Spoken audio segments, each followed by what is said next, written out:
Bienvenue dans cette nouvelle édition du 12-15. Voici les titres de l'actualité.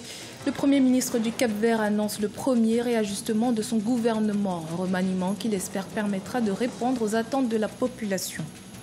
Le Parlement malien a voté la loi de finances 2018 lundi 18 décembre. Pour cet exercice, le budget validé est de 4,2 milliards de dollars, un budget qui fait état d'un déficit en augmentation de 4,76% par rapport à 2017.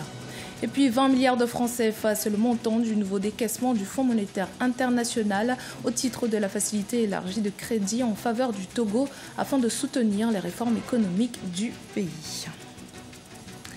Le Premier ministre du Cap-Vert, Ulysse Correa, a procédé au premier réaménagement de son gouvernement depuis sa prise de fonction en avril 2016. Le remaniement est caractérisé par la création de 3 nouveaux ministères, l'entrée de 2 autres ministres et de 6 secrétaires d'État. Autre ajout, le poste de vice-premier ministre qui sera occupé cumulativement par l'actuel ministre des Finances, Olavo Correa. L'analyste politique capverdien Alfredo Pereira nous apporte son analyse à ce sujet. On l'écoute. Dans ce remaniement, il n'y a pas eu de changement de ministre. Et il y avait 2 ou 3 ministres qu'on s'y attendait, surtout les partis de l'opposition et une partie de la société civile qui s'y attendait qu'ils allaient tomber. Il y a aussi le renforcement des pouvoirs du ministre des Finances, Olavo Correa, qui renforce sa position dans le gouvernement et devient donc vice-premier ministre et aussi coordonne donc le domaine économique et social. Il y a peut-être le ministre de l'économie et de l'emploi devient ministre du tourisme et des transports et aussi de l'économie maritime. Donc il perd un peu ses pouvoirs et son ministère passe à son Vicente, le secrétaire général du ministère est à son Vicente. Et là, c'est surtout, je pense que ça c'est important parce que je pense au niveau politique, c'est surtout parce que le Premier ministre avait comme une de ses grandes promesses électorales la régionalisation dès dès la première année de son mandat, ce qu'il n'a pas du tout fait. Et sincèrement, je pense pas qu'il va le faire jusqu'à 2021.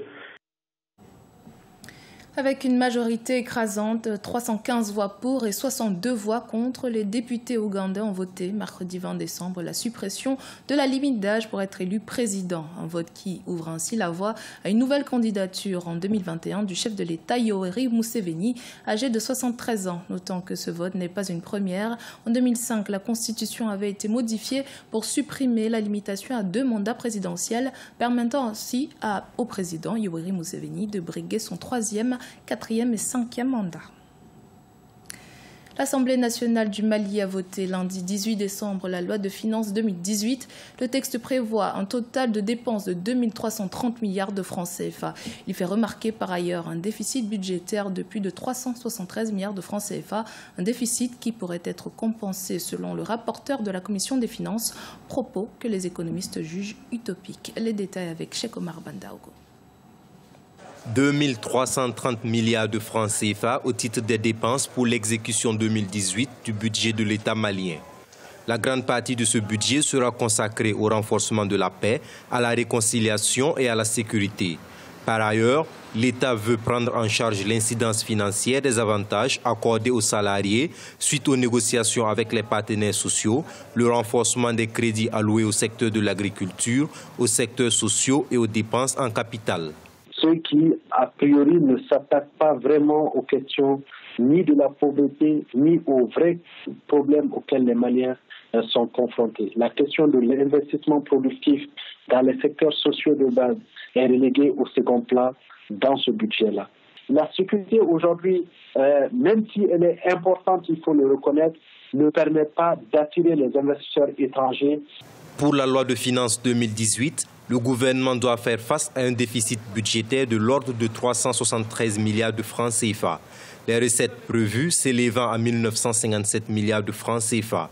Pour compenser ce gap, l'État malien saura compter sur les ressources provenant des aides budgétaires extérieures et la mobilisation de l'épargne à travers les titres d'emprunt émis par le Trésor. C'est une utopie aujourd'hui de penser que ce déficit de 300 milliards puisse être financé par la mobilisation de l'épargne et par les les aides de l'étranger, parce que nous avons déjà un budget de 2002 milliards pour 2017 qui, aujourd'hui, dont le déficit budgétaire n'a pas pu être recouvré malheureusement.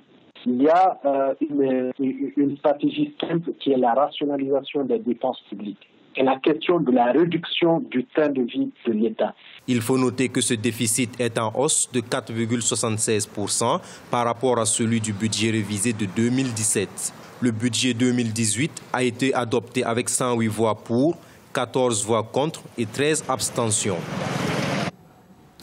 Du 5 au 20 décembre 2017, le Congo a accueilli une mission du Fonds monétaire international dans le cadre d'un dialogue engagé depuis le mois de mars 2017 concernant l'adoption d'un programme appuyé par le FMI.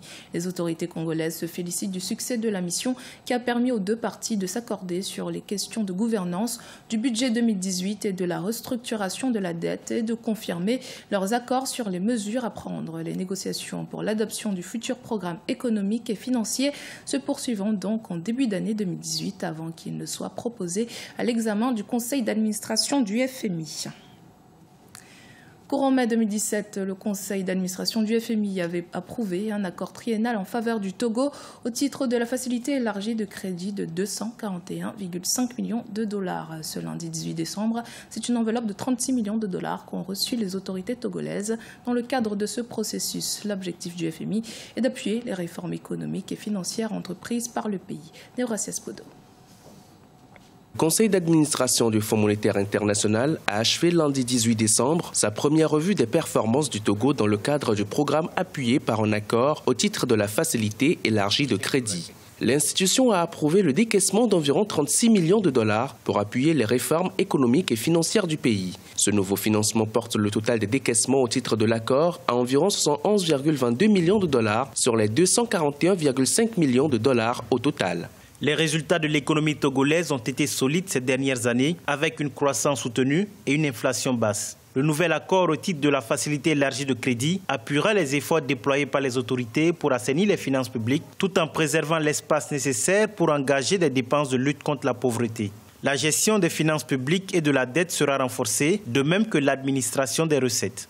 Malgré les efforts du gouvernement togolais, les experts du FMI estiment que des réformes structurelles plus ambitieuses sont nécessaires pour stimuler la productivité, la compétitivité et une croissance économique inclusive. Le secteur privé devrait jouer un rôle primordial pour soutenir l'investissement, ceci via notamment l'amélioration du climat des affaires. Selon les dernières estimations, l'activité économique aurait progressé de 4,8% en 2017, accompagnée d'une faible inflation. Le secteur privé au Togo a, je crois, deux problèmes essentiels. Il y a d'abord le problème lié au flou politique et ensuite, il y a un problème au niveau des facteurs de production. Dire que nous avons un secteur privé qui va porter la croissance du Togo, à l'état actuel des choses, je n'y crois pas du tout. Au cours des 3 dernières années, le déficit primaire au Togo s'est amélioré, passant d'une moyenne annuelle d'environ 6% du produit intérieur brut à un excédent de 1,4% au cours du premier semestre de 2017. La dette publique devrait diminuer de son point culminant de 81,5% du PIB à fin 2016 à 77,3% du PIB d'ici fin 2017. Le gouvernement, pour sa part, s'est engagé à renforcer le solde budgétaire et à améliorer la gestion des finances publiques et de la dette.